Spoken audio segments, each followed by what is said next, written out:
இந்த பீரியட் முழுக்க வெளியே நில்லு, அப்பதான் உனக்கு அறிவு வரும். அப்போ நீங்க பாடம் எடுத்தா அறிவு வராதா சார்? ஏன்டா நோட்ல பால் கணக்கு மளிகை கணக்கு எல்லாம் எழுதி வச்சிருக்க? நீங்க தானே சார் வீட்டு கணக்கு எழுதிட்டு வர சொன்னீங்க. நான் இன்னும் 1 வருஷத்துல ரிட்டையர்ட் ஆக போறேன். அழுவாதப்பா, நான் இன்னும் 1 வருஷம் இருப்பேன். நான் அழுவுறதே அதுக்கு தான் சார். வாழ்க்கையில கஷ்டம்னா என்னன்னு தெரிஞ்சுக்கோங்கடா, இல்லனா ரொம்ப கஷ்டப்படுவீங்க. உங்ககிட்ட படுற கஷ்டத்தை விடவா சார்? டேய், நம்ம கணக்கு வாத்தியாருக்கு கணக்கே தெரியலடா. ஏன்டா சொல்ற?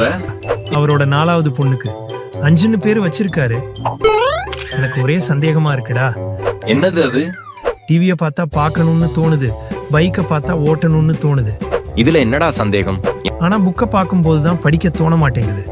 எனக்கும் அதே பிரச்சனை தான்டா.